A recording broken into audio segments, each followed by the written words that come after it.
ತಮಿಳುನಾಡು. ಇವತ್ತಿನ ಟಾಪಿಕ್ ಇವರದ್ದೇ.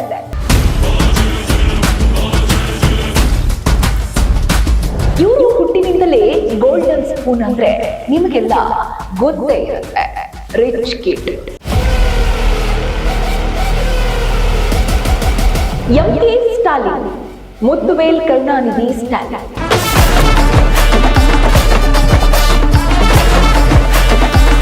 ಇದು ಸಾಧಕರ ಕತೆ. ನಾನು ಶಮ್ಮಿ ಶೆಟ್ಟಿ. ಎಂ.ಕೆ. ಸ್ಟಾಲಿನ್ ಬ್ಲಾಕ್ ಹೇರ್ಸ್, ಕತ್ತಿನಿಂದ ಕಿವಿ ಅಳತೆವರೆಗೂ ಶರ್ಟ್ ಕಾಲರ್. ಇದು ಇವರ ಡೈಲಿ ಸ್ಟೈಲ್. ಇವರಿಗೆ ಉಪನಾಮ, ಕುಟುಂಬದ ಹೆಸರು ಇದು ಯಾವುದೂ ಇಲ್ಲ. ಮುತ್ತುವೇಲ್ ಕರುಣಾನಿಧಿ ಎಂಬ ಹೆಸರು ಅವರ ತಂದೆಯಿಂದ ಬಂದಿತ್ತು, ಅಂದ್ರೆ ಪೋಷಕರ ನಾಮ. ಇನ್ನು ಇವರ ಜನನ, ಬೆಳೆದು ಬಂದ ರೀತಿ, ಎಲ್ಲಿ ಯಾವ ಸಿಚುವೇಶನ್ ನಲ್ಲಿ ಎಲೆಕ್ಷನ್ಗೆ ಎಂಟ್ರಿ ಆದ್ರು, ಯಾಕೆ ಎಂಟ್ರಿ ಆದ್ರು, ಹೇಗೆ ರಾಜಕೀಯಕ್ಕೆ ಬಂದ್ರು, ಎಷ್ಟರ ಮಟ್ಟಿಗೆ ಬೆಳೆದ್ರು, ಐಡಿಯಾಲಜಿ ಏನಿದೆ, ಎಷ್ಟು ಟೀಕೆಗಳನ್ನ ಇವರು ಎದುರಿಸಿದ್ದಾರೆ ಅಂತೆಲ್ಲ ಒಂದೊಂದಾಗಿ ಬಿಡಿಸಿ ಬಿಡಿಸಿ ಹೇಳ್ತಾ ಹೋಗ್ತೀನಿ, ಕೇಳಿ. 1953ರಲ್ಲಿ ಮಾರ್ಚ್ 1ನೇ ತಾರೀಕು ಎಂ.ಕೆ. ಸ್ಟಾಲಿನ್ ಅವರ ಜನನವಾಗುತ್ತೆ. ತಮಿಳುನಾಡಿನ ಮಾಜಿ ಮುಖ್ಯಮಂತ್ರಿಗಳಾದ ಎಂ. ಕರುಣಾನಿಧಿ ಮತ್ತು ದಯಾಳು ಅಮ್ಮ ಅವರ 3ನೇ ಮಗನಾಗಿ ಜನಿಸ್ತಾರೆ. ಅವರಿಗೆ ಮೊದಲಿಗೆ ಸೋವಿಯತ್ ನಾಯಕ ಜೋಸೆಫ್ ಸ್ಟಾಲಿನ್ ಅಂತ ಹೆಸರಿಡಲಾಗುತ್ತೆ. ಮದ್ರಾಸ್ ಕ್ರಿಸ್ಟಿಯಸ್ ಕಾಲೇಜ್ನಲ್ಲಿ ಶಿಕ್ಷಣ ಪಡಿತಾರೆ. ಅವರು ವಿವೇಕಾನಂದ ಕಾಲೇಜಿನಲ್ಲಿ ಪ್ರೀ ಯೂನಿವರ್ಸಿಟಿ ಕೋರ್ಸ್ ಪೂರ್ಣಗೊಳಿಸ್ತಾರೆ ಮತ್ತು 1973ರಲ್ಲಿ ಪ್ರೆಸಿಡೆನ್ಸಿ ಕಾಲೇಜಿನಿಂದ ಇತಿಹಾಸದಲ್ಲಿ ಅಂದ್ರೆ ಹಿಸ್ಟ್ರಿಯಲ್ಲಿ ಪದವಿ ಪಡಿತಾರೆ. ಇನ್ನು ಮ್ಯಾರೇಜ್, ಮದುವೆ ಜೀವನ ಬಂದ್ರೆ ಸ್ಟಾಲಿನ್ ಆಗಸ್ಟ್ 20, 1975ರಂದು ದುರ್ಗಾ ಅಲಿಯಸ್ ಶಾಂತ ಅವರನ್ನ ವಿವಾಹವಾಗ್ತಾರೆ. ಈ ದಂಪತಿ 2 ಮಕ್ಕಳಿಗೆ ಜನ್ಮ ನೀಡ್ತಾರೆ. ಅದರಲ್ಲಿ ಒಬ್ಬ ಮಗ ಉದಯನಿಧಿ ಸ್ಟಾಲಿನ್. ಇವರು ಕೂಡ ನಟ ಮತ್ತು ರಾಜಕಾರಣಿ ಕೂಡ ಹೌದು. 2024ರಿಂದ ತಮಿಳುನಾಡಿನ ಉಪಮುಖ್ಯಮಂತ್ರಿಯಾಗಿ ಕಾರ್ಯನಿರ್ವಹಿಸುತ್ತಿದ್ದಾರೆ. ಈಗ ಪ್ರೆಸೆಂಟ್ ಆಗಿ ಇನ್ನೊಬ್ಬಳು ಮಗಳು ಸೆಂಡಮಲೈ, ಈಕೆ ಉದ್ಯಮಿ ಮತ್ತು ಶಿಕ್ಷಣ ವೃತ್ತಿಪರರಾಗಿದ್ದಾರೆ. ಇನ್ನು ಸ್ಟಾಲಿನ್ ತನ್ನನ್ನು ನಾಸ್ತಿಕ ಅಂತ ಎಲ್ಲೆಡೆ ಹೇಳಿಕೊಂಡು ಬಂದಿದ್ದಾರೆ. ಆದ್ರೆ ಅವರ ಪತ್ನಿ ದುರ್ಗಾ ಮಾತ್ರ ಪ್ರತಿ ದೇವಸ್ಥಾನಕ್ಕೆ ಭೇಟಿ ಕೊಟ್ಟು ಗಂಡ ಚೆನ್ನಾಗಿರ್ಲಿ ಅಂತ ಪೂಜೆ ಮಾಡಿಸ್ತಾರೆ. ಇನ್ನು ಸ್ಟಾಲಿನ್ ಅವರ ಆರಂಭಿಕ ವೃತ್ತಿ ಜೀವನ ಹೇಗಿತ್ತು ಇದರ ಬಗ್ಗೆ ನೋಡ್ತಾ ಹೋದ್ರೆ, ಸ್ಟಾಲಿನ್ ತಮ್ಮ ಹದಿಹರಿಯದ ಆರಂಭದಲ್ಲೇ ಕೆಲವು ಸ್ನೇಹಿತರೊಂದಿಗೆ ಗೋಪಾಲಪುರಂನಲ್ಲಿ ದ್ರಾವಿಡ ಮುನ್ನೇಟ್ರ ಕಳಗಂ ಯುವ ವಿಭಾಗವನ್ನ ಸ್ಥಾಪಿಸಿದಾಗ ತಮ್ಮ ರಾಜಕೀಯ ಜೀವನವನ್ನು ಆರಂಭಿಸ್ತಾರೆ. ತಮ್ಮ 14ನೇ ವಯಸ್ಸಿನಲ್ಲೇ ಅವರು 1967ರಲ್ಲಿ ಮದ್ರಾಸ್ ರಾಜ್ಯ ವಿಧಾನಸಭಾ ಚುನಾವಣೆಯಲ್ಲಿ ತಮ್ಮ ಚಿಕ್ಕಪ್ಪ ಮರಸುಲಿ ಮಾರನ್ ಪರವಾಗಿ ಪ್ರಚಾರ ಮಾಡ್ತಾರೆ. ಅಂದ್ರೆ 1967 ರಾಜಕೀಯ ಶುರು ಮಾಡ್ತಾರೆ. ಇನ್ನು 1973ರಲ್ಲಿ ಅವರು ಡಿಎಂಕೆಯ ಸಾಮಾನ್ಯ ಸಮಿತಿಗೆ ಆಯ್ಕೆಯಾಗ್ತಾರೆ. 1976ರಲ್ಲಿ ತುರ್ತು ಪರಿಸ್ಥಿತಿಯ ವಿರುದ್ಧ ಪ್ರತಿಭಟಿಸುತ್ತಿದ್ದರು. ಹಾಗೆ ಪ್ರತಿಭಟಿಸುತ್ತಿದ್ದ ವೇಳೆ ಸ್ಟಾಲಿನ್ ಅವರನ್ನು ಆಂತರಿಕ ಭದ್ರತಾ ನಿರ್ವಹಣೆ ಕಾಯ್ದೆಯಡಿ ಮದ್ರಾಸ್ ಕೇಂದ್ರ ಕಾರಾಗೃಹದಲ್ಲಿ ಬಂಧಿಸಲಾಗುತ್ತೆ. ಇಲ್ಲೇ ನೋಡಿ ಅವ್ರಿಗೂ ಕಷ್ಟ ಏನು ಅಂತ ಪರಿಚಯ ಆಗೋದು. ಯಾಕೆಂದ್ರೆ ಚಿತ್ರಹಿಂಸೆಗಳನ್ನ ಕೊಡ್ತಾರೆ. ಹೀಗೆ ಪೊಲೀಸರು ಚಿತ್ರಹಿಂಸೆ ಕೊಡಬೇಕಾದ್ರೆ ಅವರು ಸಹ ಕೈದಿಯಾಗಿದ್ದ ಚಿಟ್ಟಿ ಬಾಬು ಸಾವನ್ನಪ್ಪಿರುತ್ತಾರೆ. ಇದು ಅವರನ್ನ ತುಂಬಾ ಕಾಡ್ಬಿಡುತ್ತೆ. ಯಾವ ತರ ಪರಿಸ್ಥಿತಿ ಏನಾಗ್ತಿದೆ, ಪೊಲೀಸರು ಯಾವ ತರ ನಡೆದುಕೊಳ್ತಾರೆ ಅನ್ನೋದನ್ನ ತಿಳಿಸಿ ಬಿಡುತ್ತೆ. ನಂತರ ಸ್ಟಾಲಿನ್ 1980ರಲ್ಲಿ ಡಿಎಂಕೆ ಯುವ ಘಟಕವನ್ನ ಸ್ಥಾಪನೆ ಮಾಡ್ತಾರೆ ಮತ್ತು 82ರಲ್ಲಿ ಅದರ ಕಾರ್ಯದರ್ಶಿಯಾಗ್ತಾರೆ. 4 ದಶಕಗಳಿಗೂ ಹೆಚ್ಚು ಕಾಲ ಈ ಹುದ್ದೆಯನ್ನ ಅಲಂಕರಿಸಿರ್ತಾರೆ.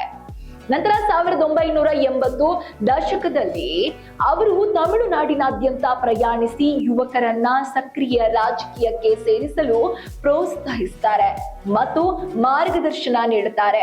1989ರಲ್ಲಿ ಅವರು ವಿಧಾನಸಭಾ ಕ್ಷೇತ್ರದಿಂದ ತಮಿಳುನಾಡು ವಿಧಾನಸಭೆಗೆ ಆಯ್ಕೆಯಾಗ್ತಾರೆ. 5 ಬಾರಿ ಕ್ಷೇತ್ರವನ್ನ ಪ್ರತಿನಿಧಿಸಿದ ಅವರು 2003ರಲ್ಲಿ ಡಿಎಂಕೆ ಉಪ ಪ್ರಧಾನ ಕಾರ್ಯದರ್ಶಿಯಾಗ್ತಾರೆ. ಸ್ಟಾಲಿನ್ 1996ರಲ್ಲಿ ಚೆನ್ನೈ ನಗರದ ಮೂಲ ಸೌಕರ್ಯಗಳನ್ನು ಸುಧಾರಿಸಲು ಸಿಂಗಾರ ಚೆನ್ನೈ ಅಂದರೆ ಸುಂದರ ಚೆನ್ನೈ ಅನ್ನೋ ಯೋಜನೆಯನ್ನ ಆರಂಭಿಸ್ತಾರೆ. ಇವರು ಆಡಳಿತ ಕಾಲದಲ್ಲೇ ಇವರ ಮೇರಾಗಿರುವಾಗಲೇ ಚೆನ್ನೈನಲ್ಲಿ ಸಂಚಾರದ ದಟ್ಟಣೆಯನ್ನ ಪರಿಹರಿಸಲು ಫ್ಲೈಓವರ್ಗಳು ಎದ್ದು ನಿಂತಿತ್ತು. ಬಳಿಕ 2001ರಲ್ಲಿ 2ನೇ ಬಾರಿಗೆ ಮೇಯರ್ ಆಗಿ ಮರುವಾಯಿ ಆಗ್ತಾರೆ.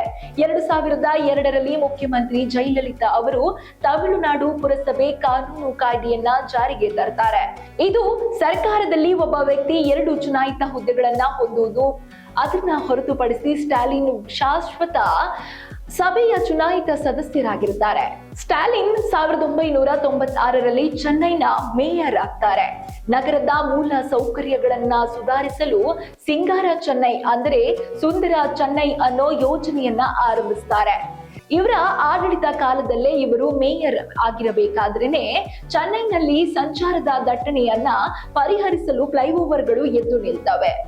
ಬಳಿಕ 2001ರಲ್ಲಿ 2ನೇ ಬಾರಿಗೆ ಮೇಯರ್ ಆಗಿ ಇವರು ಮತ್ತೆ ಆಯ್ಕೆಯಾಗ್ತಾರೆ. 2002ರಲ್ಲಿ ಮುಖ್ಯಮಂತ್ರಿ ಜಯಲಲಿತಾ ಅವರು ತಮಿಳುನಾಡು ಪುರಸಭೆ ಕಾನೂನು ಕಾಯ್ದೆಯನ್ನ ಜಾರಿಗೆ ತರ್ತಾರೆ. ಇದು ಸರ್ಕಾರದಲ್ಲಿ ಒಬ್ಬ ವ್ಯಕ್ತಿ 2 ಚುನಾಯಿತ ಹುದ್ದೆಗಳನ್ನ ಹೊಂದುವುದು.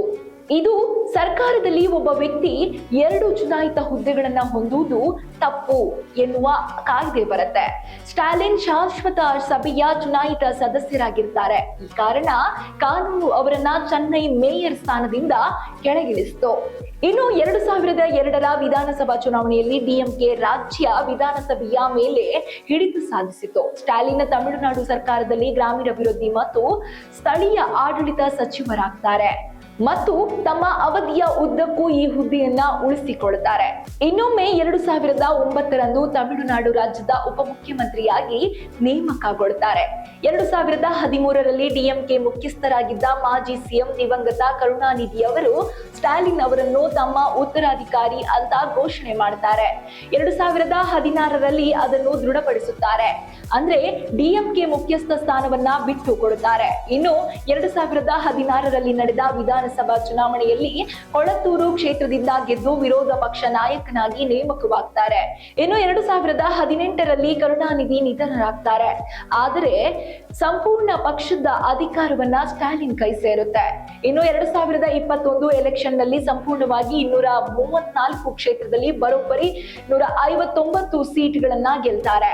ಇನ್ನು ಆಗಸ್ಟ್ 29ರಲ್ಲಿ ಅಂದ್ರೆ COVID-19 ಸಾಂಕ್ರಾಮಿಕ ರೋಗದ 2ನೇ ಅಲೆ ಸಮಯದಲ್ಲಿ ಇವರು ಆಮ್ಲಜನಕ, ಹಾಸಿಗೆಗಳು ಈ ತರ ಪ್ರತಿ ಜನರಿಗೂ ಕೂಡ ತಲುಪುವಂತೆ ಮಾಡ್ತಾರೆ. ಇನ್ನು ಆಗಸ್ಟ್ 14ನೇ ತಾರೀಕು ಬಜೆಟ್ ಮಂಡನೆ ಕೂಡ ಆಗುತ್ತೆ.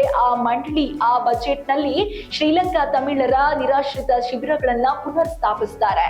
ಸ್ಟಾಲಿನ್ ಈವರೆಗೂ ಕೂಡ ಸ್ಪರ್ಧಿಸಿರುವ ಚುನಾವಣೆಗಳಲ್ಲಿ ಕೇವಲ 3 ಬಾರಿ ಸೋತಿರುವುದು. 10 ಬಾರಿ ಸ್ಪರ್ಧೆ ಮಾಡಿದ್ದಾರೆ. ಈ ಸಾಧನೆಗೆ ಇದು ಮತ್ತೆ ಅವರ ಆಡಳಿತ ಸಾಧನೆಗೆ ಆಗಸ್ಟ್ 2021ರಲ್ಲಿ India today mood of the days ನ ಸಮೀಕ್ಷೆಯಲ್ಲಿ ಸ್ಟಾಲಿನ್ ಭಾರತದ ಮುಖ್ಯಮಂತ್ರಿಗಳಲ್ಲಿ ಮೊದಲ ಸ್ಥಾನ ಪಡಿತಾರೆ. ಬಳಿಕ 22ರಲ್ಲಿ ಇಂಡಿಯನ್ ಎಕ್ಸ್‌ಪ್ರೆಸ್ ನಡೆಸಿದ ಸಮೀಕ್ಷೆಯಲ್ಲಿ ಸ್ಟಾಲಿನ್ ಅವರನ್ನ ಭಾರತದ 24ನೇ ಅತ್ಯಂತ ಶಕ್ತಿಶಾಲಿ ವ್ಯಕ್ತಿತ್ವ ಎಂದು ಹೆಸರಿಸಲಾಗುತ್ತದೆ ಮತ್ತು 25ರಲ್ಲಿ 23ನೇ ಸ್ಥಾನವನ್ನ ಅಲಂಕರಿಸುತ್ತಾರೆ. ಇನ್ನು ಪ್ರಶಸ್ತಿಗಳ ಲಿಸ್ಟ್ಗೆ ಬರೋದಾದ್ರೆ ಆಗಸ್ಟ್ 1, 2009ರಂದು ಅಣ್ಣಾ ವಿಶ್ವವಿದ್ಯಾಲಯ ಸ್ಟಾಲಿನ್ ಅವರಿಗೆ ಆಡಳಿತ ಮತ್ತು ಸಾಮುದಾಯಿಕ ಅಭಿವೃದ್ಧಿಗೆ ನೀಡಿದ ಕೊಡುಗೆಗಳಿಗಾಗಿ ಗೌರವ ಡಾಕ್ಟರೇಟ್ ಪದವಿ ನೀಡುತ್ತೆ.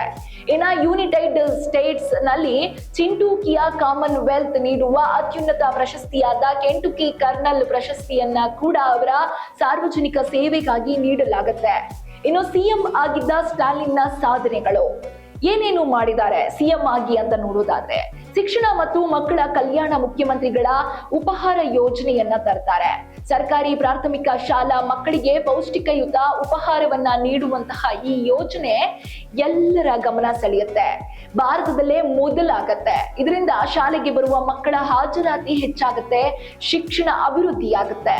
ಸರ್ಕಾರಿ ಶಾಲೆಯಲ್ಲಿ ಓದಿ ಉನ್ನತ ಶಿಕ್ಷಣಕ್ಕೆ ಸೇರುವ ವಿದ್ಯಾರ್ಥಿನಿಯರಿಗೆ ಮಾಸಿಕ 1,000 ರೂಪಾಯಿ ಪ್ರೋತ್ಸಾಹ ಧನವನ್ನ ನೀಡುತ್ತಾರೆ. ಇದರಿಂದ ಮಹಿಳಾ ಶಿಕ್ಷಣಕ್ಕೆ ಒಂದು ರೀತಿಯಲ್ಲಿ ಒತ್ತು ನೀಡಿದಂತಾಗುತ್ತೆ, ಹೆಣ್ಣು ಮಕ್ಕಳ ಕಲಿಕೆ ಹೆಚ್ಚಾಗುತ್ತೆ. ಸರ್ಕಾರಿ ಶಾಲೆಗಳ ಮೂಲ ಸೌಕರ್ಯವನ್ನ ಸುಧಾರಿಸಲು ಹಳೆಯ ವಿದ್ಯಾರ್ಥಿಗಳು ಮತ್ತು ದಾನಿಗಳನ್ನ ಒಳಗೊಳ್ಳುವ ಪ್ರಯತ್ನವನ್ನ ಮಾಡ್ತಾರೆ. ಇನ್ನು ಮಹಿಳಾ ಸಬಲೀಕರಣ, ಕುಟುಂಬದ ಅರ್ಹ ಮಹಿಳಾ ಮುಖ್ಯಸ್ಥರಿಗೆ ಪ್ರತಿ ತಿಂಗಳು 1,000 ರೂಪಾಯಿ ಆರ್ಥಿಕ ನೆರವು ನೀಡುವ ಮೂಲಕ ಅವರ ಆರ್ಥಿಕ ಸ್ವಾವಲಂಬನೆಗೆ ದಾರಿಯಾಗ್ತಾರೆ. ನಂತರ ಸಾಮಾನ್ಯ ನಗರ ಬಸ್ಗಳಲ್ಲಿ ಮಹಿಳೆಯರಿಗೆ ಉಚಿತ ಪ್ರಯಾಣವನ್ನ ಕಲ್ಪಿಸಲಾಗುತ್ತೆ. ಇದರಿಂದ ಮಹಿಳೆಯರ ಉಳಿತಾಯ ಹೆಚ್ಚಾಗಿದ್ದು ಕೆಲಸಕ್ಕೆ ಹೋಗುವವರ ಸಂಖ್ಯೆಯೂ ಕೂಡ ವೃದ್ಧಿಸುತ್ತೆ. ಆರ್ಥಿಕತೆ ಮತ್ತು ಕೈಗಾರಿಕೆ 2030ರ ವೇಳೆಗೆ ತಮಿಳುನಾಡನ್ನ ಬೃಹತ್ ಆರ್ಥಿಕ ಶಕ್ತಿಯನ್ನಾಗಿ ಮಾಡಲು ಜಾಗತಿಕ ಹೂಡಿಕೆದಾರರ ಸಮಾವೇಶಗಳ ಮೂಲಕ ಲಕ್ಷಾಂತರ ಕೋಟಿ ಹೂಡಿಕೆಯನ್ನ ಈಗಾಗಲೇ ಆಕರ್ಷಿಸಿ 2030ರವರೆಗೆ ಅವರು ಪ್ರೀ ಪ್ಲಾನ್ ಮಾಡಿಟ್ಟಿರ್ತಾರೆ. ತಮಿಳುನಾಡನ್ನ ಭಾರತದ ಎಲೆಕ್ಟ್ರಿಕ್ಸ್ ರಫ್ತು ಕೇಂದ್ರವನ್ನಾಗಿ ಮಾಡುವಲ್ಲಿ ಕೂಡ ಯಶಸ್ವಿಯಾಗ್ತಾರೆ. ಉದಾಹರಣೆಗೆ ಐಫೋನ್ ಅನ್ನ ಉತ್ಪಾದನೆ ಮಾಡುವಂತಹ ಕ್ಷೇತ್ರಗಳಲ್ಲಿ ತಮಿಳುನಾಡು ಕೂಡ ಒಂದು. ಚರ್ಮರಹಿತ ಪಾದರಕ್ಷೆ ನೀತಿ, ಹೊಸ ಕೈಗಾರಿಕಾ ನೀತಿಗಳ ಮೂಲಕ ಸಾವಿರಾರು ಗ್ರಾಮೀಣ ಮಹಿಳೆಯರಿಗೆ ಉದ್ಯೋಗ ನೀಡುವ ಪಾದರಕ್ಷೆ ಕಾರ್ಖಾನೆಗಳನ್ನ ಸ್ಥಾಪಿಸಲಾಗುತ್ತೆ. ಇನ್ನು ಆರೋಗ್ಯ ಮತ್ತು ಪರಿಸರದ ವಿಚಾರಕ್ಕೆ ಬಂದ್ರೆ ಮಕ್ಕಳೈ ತೇಡಿ ಮುರುತ್ತುವಂ, ರೋಗಿಗಳ ಮನೆ ಬಾಗಿಲಿಗೆ ಆರೋಗ್ಯ ಸೇವೆ ಮತ್ತು ಔಷಧಿ ತಲುಪಿಸುವಂತಹ ಯೋಜನೆಯನ್ನ ತರ್ತಾರೆ. ರಸ್ತೆ ಅಪಘಾತಕ್ಕೀಡಾದವರಿಗೆ ಮೊದಲ 48 ಗಂಟೆಗಳ ತುರ್ತು ಚಿಕಿತ್ಸಾ ವೆಚ್ಚವನ್ನ ಸರ್ಕಾರವೇ ಭರಿಸುವ ಯೋಜನೆಯನ್ನ ಮಾಡುತ್ತೆ. ಇನ್ನು ಹಸಿರು ತಮಿಳುನಾಡು ಮಿಷನ್, ರಾಜ್ಯದ ಅರಣ್ಯ ಪ್ರದೇಶವನ್ನ ಹೆಚ್ಚಿಸಲು ಬೃಹತ್ ಪ್ರಮಾಣದಲ್ಲಿ ಗಿಡ ನೆಡುವ ಅಭಿಯಾನವನ್ನ ಕೈಗೊಳ್ತಾರೆ. ಎಲ್ಲಾ ಜಾತಿಯವರು ಕೂಡ ಅರ್ಚಕರಾಗುವ ಯೋಜನೆಯನ್ನ ಮಾಡ್ತಾರೆ.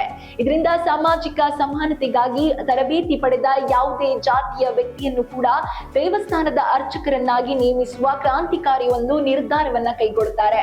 ಒಕ್ಕೂಟ ವ್ಯವಸ್ಥೆಯ ಪರ ಧ್ವನಿ ಕೈಗೊಳ್ಳುತ್ತಾರೆ. ರಾಜ್ಯಗಳ ಹಕ್ಕುಗಳು ಮತ್ತು ಸ್ವಾಯತ್ತತೆಗಾಗಿ ಕೇಂದ್ರ ಸರ್ಕಾರದ ಮುಂದೆ ಪ್ರಬಲವಾಗಿ ವಾದ ಮಂಡಿಸುವುದು, ಇಷ್ಟೆಲ್ಲ ಜನಪರ ಕೆಲಸ ಮಾಡಿದ್ರು ತಮಿಳುನಾಡು ಜನರು ಸ್ಟಾಲಿನ್ ಅವರ ಕೈ ಬಿಟ್ಟಿದ್ದು ಅವರಿಗೆ ಇಷ್ಟು ಹೀನಾಯ ಸೋಲಾಗಿದ್ದು ವಿಷಾದನೀಯ. ಆದರೂ ತಮಿಳುನಾಡು ಇತಿಹಾಸದ ಪುಟದಲ್ಲಿ ಸ್ಟಾಲಿನ್ ಅವರ ಹೆಸರು ಜೀವಂತವಾಗಿರುತ್ತೆ. ತಮಿಳುನಾಡಿನ ಜನ ಮರೆತರೂ ಇತಿಹಾಸ ಎಂದಿಗೂ ಕೂಡ ಸ್ಟಾಲಿನ್ ಅವರನ್ನ ಮರೆಯೋದಿಲ್ಲ. ಇದು ಸ್ಟಾಲಿನ್ ಅವರ ಸಾಧನೆ.